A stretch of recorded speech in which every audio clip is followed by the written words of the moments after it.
Good morning. Today I'm going to perform the neurologic system health assessment of the neurologic system, or the test of the 12 cranial nerves. So always remember that before entering the room of the patient, you should prepare all the equipments needed. Then the tip measure, the hammer reflex, the tongue depressor. I have here sterile cotton balls, cotton buds, pencil, paper, and a substance to smell. So when you entering the rooms of the patient, you should explain you should greet the patient, and then you should introduce yourself, and you should explain to the patient the procedure. And before touching the patient, you should wash your hands. Okay. Good morning, sir. I'm Irish, your nurse for today. Today I'm going to perform the I will test the 12 cranial nerves to test your neurologic system.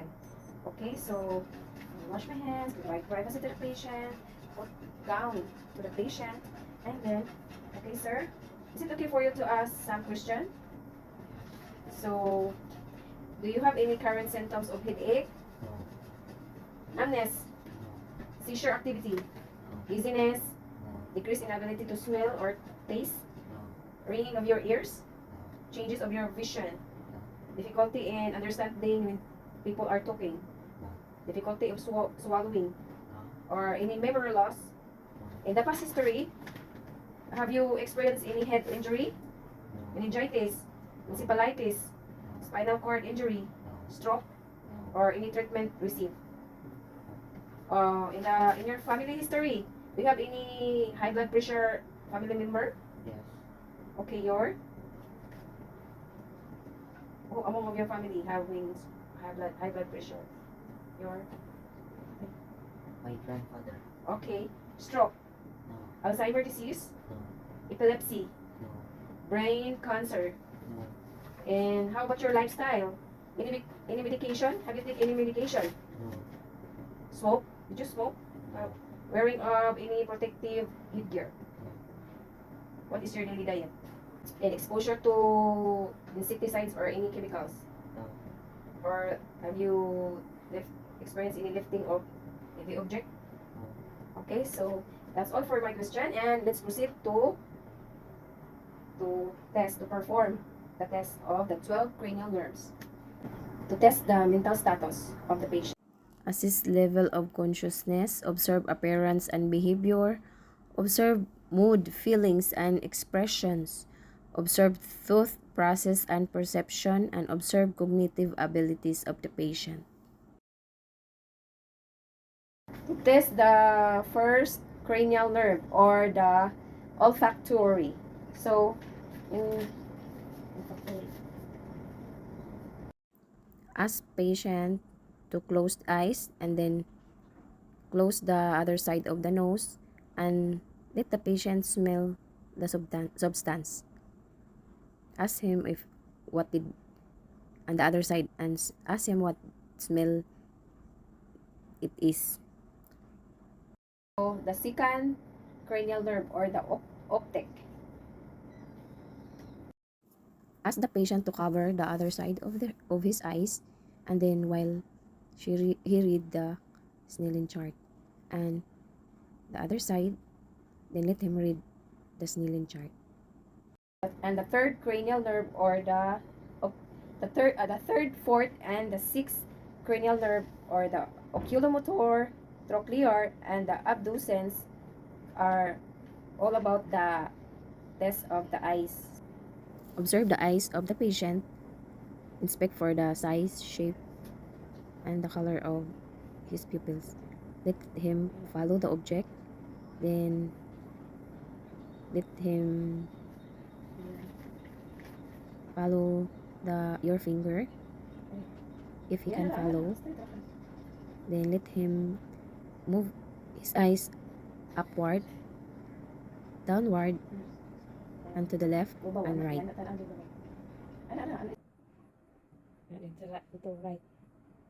Because down, right, left. Okay. The fifth cranial nerve is the trigeminal. Using dull and sharp object, let the patient answer if it is dull or sharp. Sharp. By touching his face, Dull. is it dull or sharp? Dull.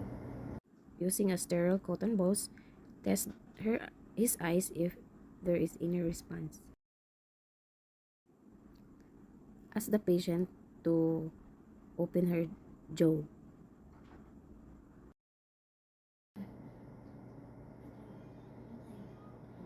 The seventh facial nerve, ask the patient to look up and then close the eyes, then try to open it if there is any reaction. Then, imong tit ipakita. Ano, ano. Then, anak mong tit, i-open na yung mata. Ano?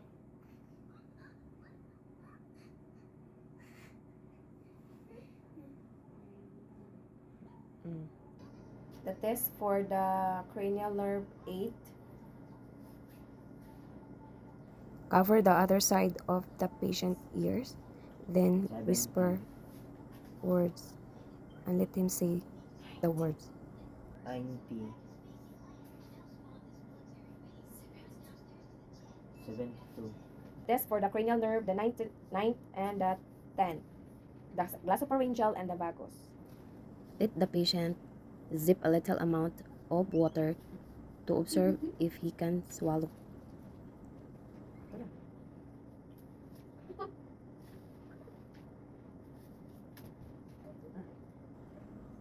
Ask patient to open his mouth and observe the throat of the patient, then observe the gag throat reflex of the patient.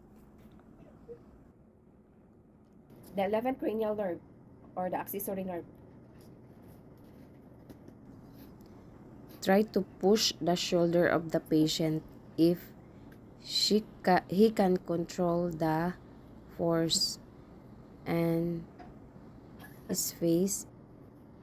To test for the last cranial nerve or the hypoglossal nerve, the 12. Ask patient to open his mouth and stick out his tongue. And ask him to place his tongue to the left and right of his cheek. That is for the motor and cerebellar system. Normal. Test conditions and movement of muscles. Assist gait and balance.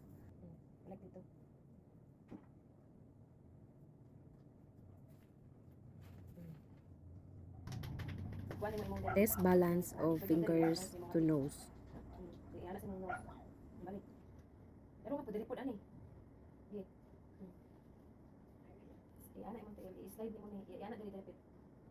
And test for coordination. The health to shin test. To test the sensory system, test light, touch, pain, and temperature sensation.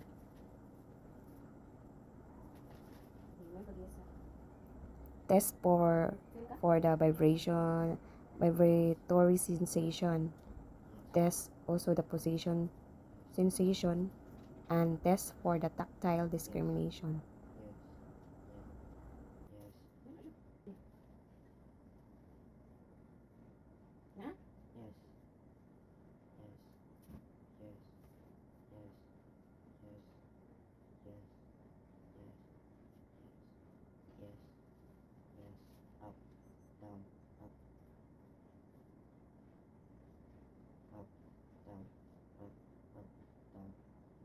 To test for the reflex.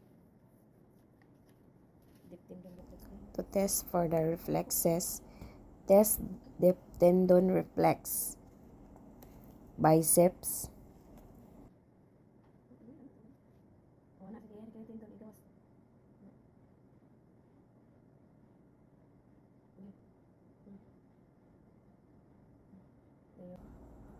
the patellar,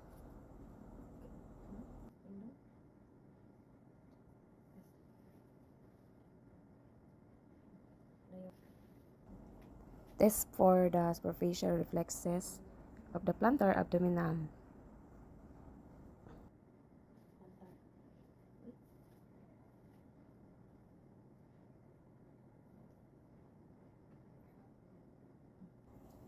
To test for the meningeal irritation or inflammation, use the Brodinski and Corning signs.